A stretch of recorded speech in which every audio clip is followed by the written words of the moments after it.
For thousands of years, Satan has deceived the world in all types of ways, and in these last days, he has used one of his greatest weapons: music. According to the scriptures, he was created as an angelic musical conductor. When the presence of the Most High moved in heaven, he would play the most beautiful music. Musical instruments were created in him.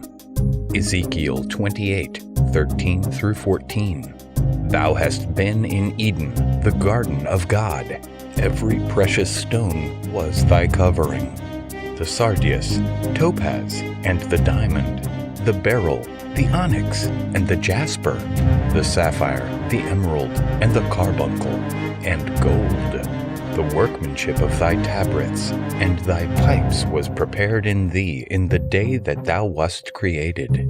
Thou art the anointed cherub that covereth the tabrets, and of the pipes are musical instruments. He was the anointed cherub with great musical talent, and like the Pied Piper, he plays his music and causes the youth to follow him to their own destruction. How does he do it? By bringing forth musical prophets that will capture the mind of millions of people and cause them to disobey Elohim in worshiping Satan. This documentary is about several such musical prophets which use their music to send hidden messages to the world, messages from Satan himself. Many think that hip-hop is how Satan finally got a hold of Yah's people. But as you will see in this first of many episodes, Satan has established musical prophets that were already causing people to commit great sins against the Most High Elohim. Prince Rogers Nelson was an American singer, songwriter, record producer, multi-instrumentalist, actor, and director.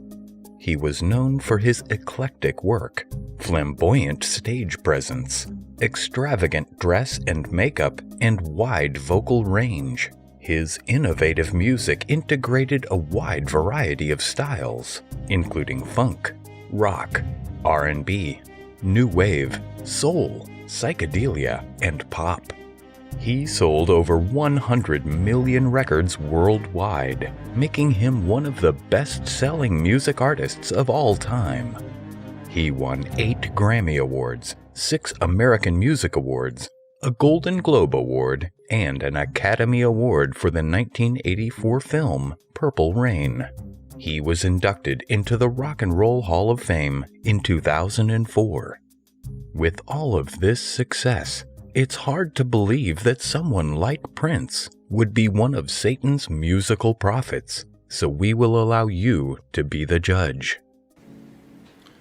I remember the first time I heard Prince. It was a song called Soft and Wet. I was only about 13 years old. Now that I think about the title, the song sounds very sexual. He confirms it when he makes reference to his sugar cane. It was a very subtle approach to mentioning his private parts without being so obvious. Now, there were other artists that were singing lust songs, but Prince had a calling from the devil to take it to a whole new level. He took it up a notch when he did the song titled I Want to Be Your Lover. Man, he wasn't afraid of being silenced by the music industry. He came right at you with all this lust and the public wanted more. His music was so magnetic and sounded so alluring until parents didn't even care if their children was listening to it. But it wasn't until he came out with the album titled Dirty Mind that I, as a 16-year-old, was shocked. This, in my opinion, at one time was the most filthy album on the billboards. It was full of detestable sexual statements. He even mentioned an incest relationship at 16 with his so-called 32-year-old sister. The song is called Sister, and the lyrics are very graphic. It was horrible, and people was listening to it with their children as if it was another language. Even though the lyrics of the song were fabricated, he put that filth out there to deceive people and to turn on the spirit of incest in the youth. Music is considered somewhat of a universal language in which the listeners are in tune with the sound more so than the lyrics and the covert elements or demonic suggestions. The lyrics do play a major role in how we are affected by the music, but the major pull, I would say, would be the sound that's applied to the lyrics. Now that is what actually gets you to listen to the music in the first place. This was truly horrible. But this isn't why we called him one of Satan's musical prophets. He was given this title because he actually has messages in his songs to the believers of the Messiah and to the assemblies, the churches. Before we go there though, let's talk about Prince. At one time, I believe that he thought he was the Antichrist, because he sure put it out there that he was the Antichrist or the anti-Messiah that will take over the kingdom of heaven, overthrow the Most High, and usher in all the children of the devil. There's a song he did that's titled, I Would Die For You. Now let's read these lyrics, okay? He starts off the song and he says, I'm not a woman. I'm not a man. I'm something that you'll never understand. I'll never beat you. I'll never lie. And if you're evil, I'll forgive you by and by. So if you're evil, I'll forgive you by and by. Not if you do evil. Okay. Then he says, cause you, I would die for you. Yeah, darling, if you want me to, I would die for you. Now, listen to what else he says. He says, I'm not your lover. I'm not your friend. I'm something that you'll never comprehend. No need to worry. No need to cry. I'm your Messiah. And you're the reason why I would die for you. He was literally putting it out there that I'm your Messiah. I will die for you too. And he says, I'm not a woman. I'm not a man. What are you? If you're not a woman, you're not a man. See, this is a spirit talking through him. You ever notice how a song can say some of the most diabolical things and is simply written off as the artist displaying his or her musical talent? Let's use, for example, a song that glorifies rape.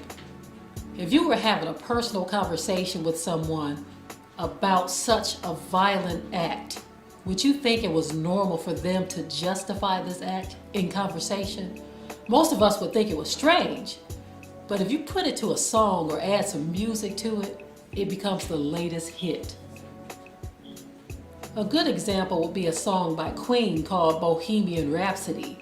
There's actually a line in a verse that says, Mama, I just killed a man. I put a gun to his head, pulled the trigger, now he's dead. You see, and another verse in that very same song says, Mamma Mia, let me go. Beelzebub has a devil put aside just for me, for me, for me. So technically, when you sing that song by Queen, you are in agreement with what's being said in that song and making that same verbal confession that Beelzebub has a devil put aside just for you. Years ago,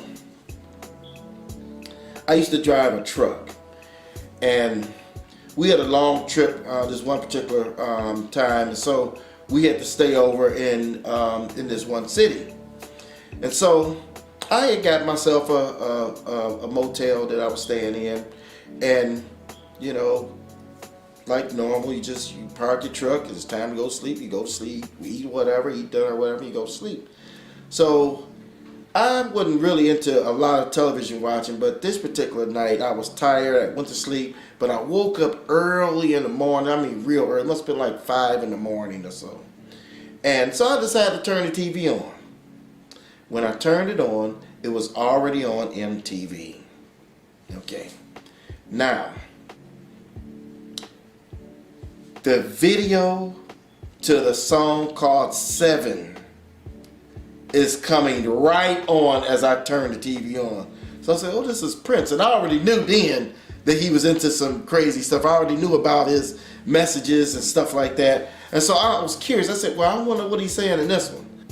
The video starts with a plot about an inheritance that 7 men kills the father of this inheritance and tries to steal this inheritance from a woman, which is the sole heir.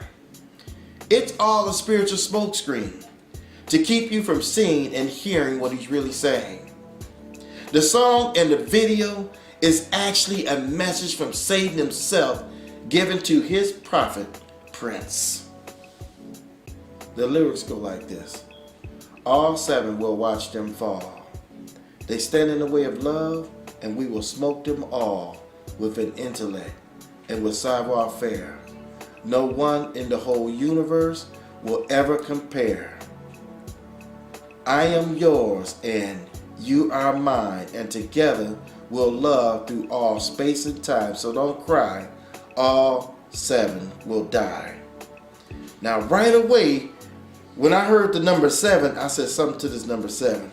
Because why it have to be 7 men, right? So 7, all 7 will die. Notice in the video, there's a woman that's swinging a sword in the cloud. This is Babylon, swinging her sword. Then he goes on and he says this. Then he goes on and say, I saw an angel come down unto me, and in her hand she holds the very key. Words of compassion, words of peace, and in the distance, an army's marching feet. 1, 2, 3, 4. 1, 2, 3, 4. But behold, we will watch them fall. And we lay down on the sand of the sea. And before us, animosity will stand and decree. We speak not of love, only blasphemy. And in the distance, 6 others will curse me. But that's all right, for I will watch them fall. And then it goes 1, 2, 3, 4, 5, 6, 7. Now notice, in the video, he's showing these 7 men falling as he says it. I'm going to smoke them all, right? And they just go falling back. They have on suits, right? They're falling back, right? Now, what do you think 7 men represent? The 7 men represents the 7 assemblies or the 7 churches in Revelation. Remember Revelations chapter 1 verse 20? It says, the mystery of the 7 stars which thou sawest in my right hand and the 7 golden candlesticks. The 7 stars are the angels of the 7 churches, and the 7 candlesticks which thou sawest are the 7 churches or the 7 assemblies. Now, if you look the word angel up in that passage, the Greek, it says, by implication, a pastor, to bring tidings, or to bring a message. So the message that the Holy Spirit was, or the set apart Spirit was giving, was to the churches, it was to the angels or the pastors of the 7 churches that were in Asia Minor at that time. These are 7 men, the pastors of the 7 churches at that time. Then he goes on and he says, all 7 I will watch them fall. They stand in the way of love, and we will smoke them all with an intellect and savoir-faire. No one in the whole universe will ever compare. Okay? Then he goes on with this same part of the song here. He says, I am yours and you are mine, and yada, yada, yada. Okay, one day all 7 will fall. Now, notice he shows himself locked up and bound in a glass tube. This shows Satan locked up for 1,000 years, where he will be waiting to get what? Revenge. Because we know when he comes out angry to get revenge. It says that in Revelation that he goes out to deceive the whole world again, basically. Now, the lyrics goes on and it says this here. And we will see a plague and a river of blood, and every evil soul will surely die in spite of their 7 tears. But do not fear, for in the distance, 12 souls from now, you and me, I will still be here. We will still be here. Okay? Then he says, there will be a new city with streets of gold. And the young so educated will never grow old. And there will be no death, for with every breath, the voice of many colors sings a song that's so bold. Sing it while we watch them fall. Just how old. Now, notice he's talking about, he said the voice of many colors. He's referring to none other than Satan. What song that Satan sing that's so bold and so old? What song is it? It's the song of Isaiah, which says what? I will ascend into heaven. I will exalt my throne above the stars of Elohim. I will sit upon the mountain of the congregation in the sides of the north. I will ascend above the heights of the clouds. I will be like the Most High. Satan is saying through Prince that he's going to destroy the 7 churches, the assemblies in Revelation, remove the 12 souls, which are the 12 tribes of true Israel, and take over the kingdom of heaven. And how does he say he's going to do it? He says, I'm going to smoke them all. Where? With an intellect and with savoir-faire, which is flair, flamboyant. I'm going to do it so beautifully with style. In the video, you hear this real creepy, wicked laugh in the background. And notice also, in certain parts, there's a Middle Eastern sounding tune, which signifying what? Babylon. And throughout the video, he keeps showing this woman and him just marching through the streets paved with gold, with all these children behind them. They're going to take over heaven. He shows it right in the video, just so boldly.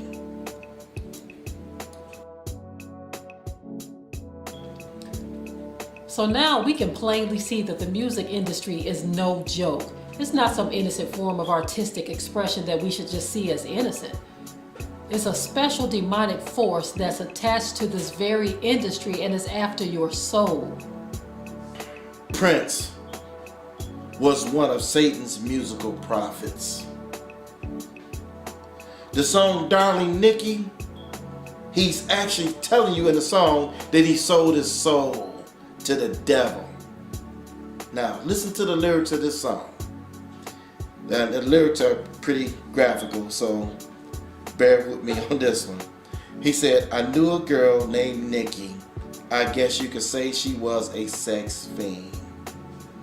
I met her in the hotel lobby, masturbating with a magazine. She said, how would you like to waste some time? And I just could not resist when I saw little Nikki grind. Okay. Now, here's the part that lets you know he's not talking about no woman, okay? He's not talking about a woman in this, okay? He says, she took me to her castle. Wait a minute. She took me to her castle? So this woman has a castle? No, this is Satan. He said, and I just couldn't believe my eyes. She had so many devices, everything that money could buy. She said, sign your name on the dotted line. And the lights went out. And Nikki started to grind. So wait a minute. She took him to his castle, to her castle, and she had so many devices. Devices? Don't you know the scripture says we're not ignorant of what? Satan's devices? That's why he said devices. Everything that what? money could buy. So I got all these devices, I got money, and he's telling him, sign your name on a dotted line. And so he signed his name. And then he said, when he signed his name, what happened? The lights went out. Darkness flooded his soul. You see. Now, listen to this part of the lyrics. The castle started spinning, or maybe it was my brain.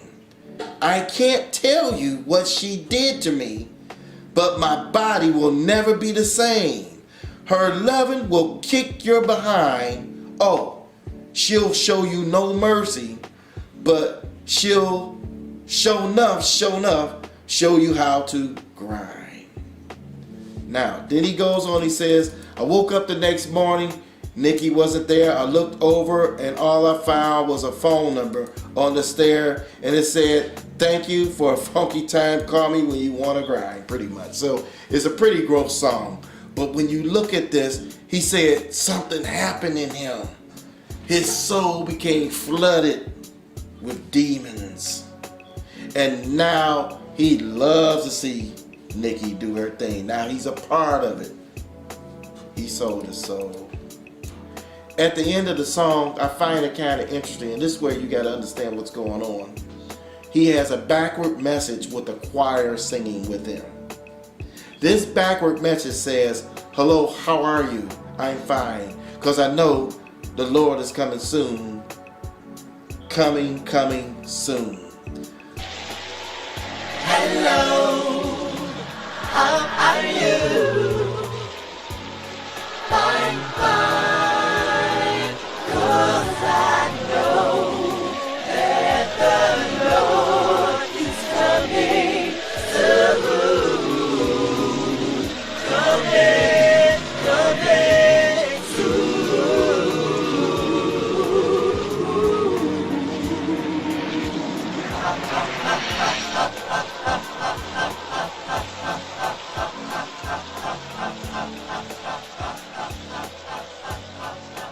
Now, why you got this song with all this nasty stuff going on in the song and talk about how you signed the dotted line and sold your soul, but then all of a sudden you come back and you say something that seemed to be quite nice. The Messiah is coming soon, and I'm fine. Hello, how are you? And all these like this ain't out of place in the song. Well, think about what he's doing here. Okay, he would use scripture all the time in his music. A lot of his music was scriptures in a lot of his songs. Why does he do this? Because he's trying to draw the believers of the Messiah. He's trying to draw them so that they would listen to his music and think that it's nothing wrong because he's saying something about the scriptures in his music. That's why I was shocked. I knew how nasty his music was, and I thought it was really twisted when I heard they referred to it as the Lord's Prayer in the song Controversy. Oh, it sounded so weird to me to hear that prayer in this song Controversy, and with this person that's singing all this lustful stuff, dressing the way that he do. It's creepy. Now, I remember years ago I had a friend of mine that went to a Prince concert in Detroit. And he said that the concert, at first it got quiet, it got dark, right? And it was quiet. And all of a sudden the lights came on and Prince was up on a cross like this. And he told me it was so quiet in there you could have dropped a pin and you would have heard it because people were just so shocked at it. He said he creeped him out so bad that he left the theater. Isn't that something? This is wickedness at a whole new level in music. This is why the Bible says in 1 John chapter 2, verses 15 and 16, it says, love not the world, neither the things that are in the world. For any man that loveth the world, the love of the Father is not in him. For all that's in the world is what? The lust of the flesh, the lust of the eyes, and the pride of life is not of the Father, but of the world. You see, the majority of our music today is all about the lust and desires of the flesh, eyes, and the pride of life. This is why music should be taken very seriously as it relates to your soul. What you play in has to be played out. He had a song that was called Anti-Christian. Again, a message to who? The believer. It's called Anti-Christian, wanted to be number one. But her kingdom never comes. Thy will be done. She couldn't stand the glory. She would be second to none. The way Annie tells the story, she's his only son. Annie Christian wanted to be a big star. Who does this sound like? She's his only son? Think about what he's talking about. But her kingdom never comes. See, he's putting these words out there. Words, because in his mind, he feels that him and Satan and their demons are going to literally take over the kingdom of heaven. Okay? Then he goes on and he says this in a song. He said, Anti-Christian, Antichrist, until you're crucified, I'll live my life in taxi cabs. Until you're crucified, I'll live my life in taxi cabs. So then he goes on. Now I'm gonna tell you, here's the part that makes you wonder if he is a part of the if he was a part of the Illuminati, and it could have had something to do with his death, or maybe he was just judged. But listen to this here. This is what he says in the song. It says, Anti-Christian was a whore, always looking for some fun. Being good was such a bore, so she brought a gun. She killed John Lennon. She shot him down cold. She tried to kill Reagan. Everybody say gun control, gun control. It sounds like the government. Gun control, gun control. What has that got to do with this song? You understand? So we're dealing with power behind the scenes that's governing this man. You see, a wicked force that's truly manipulating him and using him to do what? Manipulate the masses. What many don't understand is that the music industry is not some innocent medium in which we listen to merely for pleasure. It's a very notable tool being used to control and program the minds of its listeners. One interesting song that he came out with, and the song, it really tells you what Satan's agenda was for our people. The song was called Party Man, okay?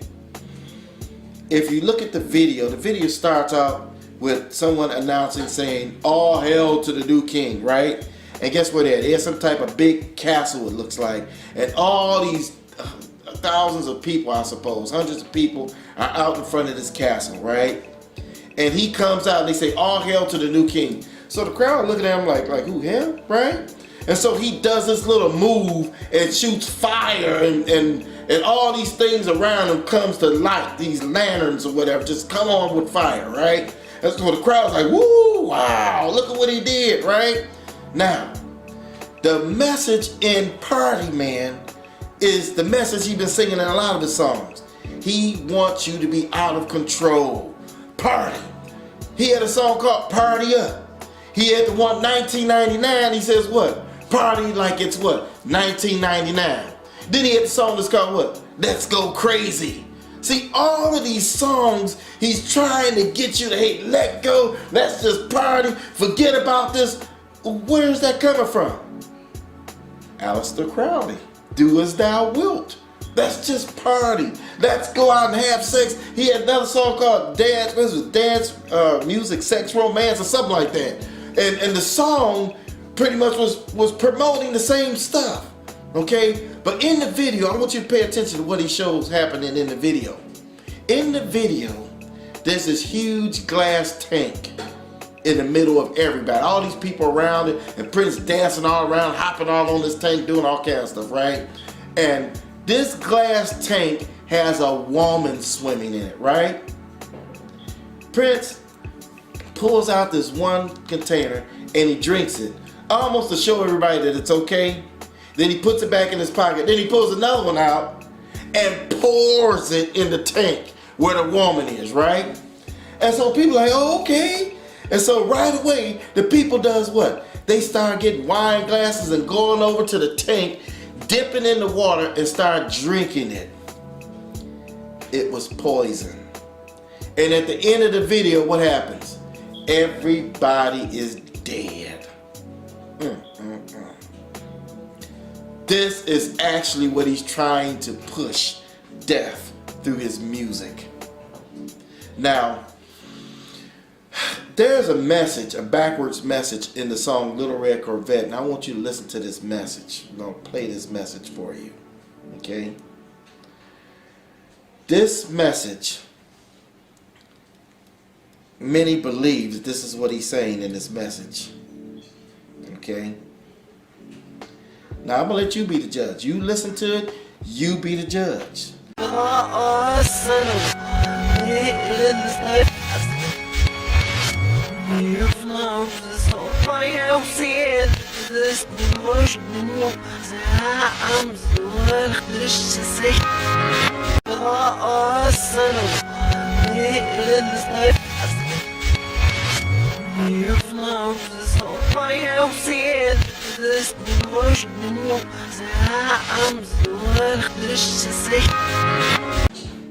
The song is actually about a woman's body.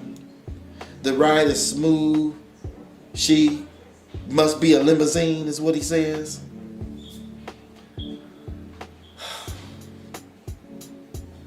This has always been Satan's agenda, to give people certain talents and power to deceive the masses so that he can push his agenda.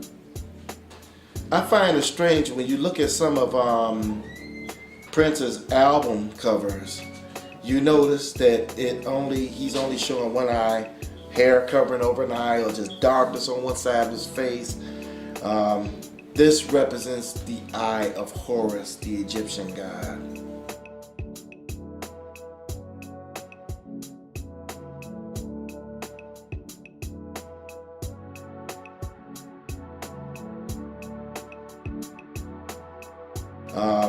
This represents the eye of Horus, the Egyptian god.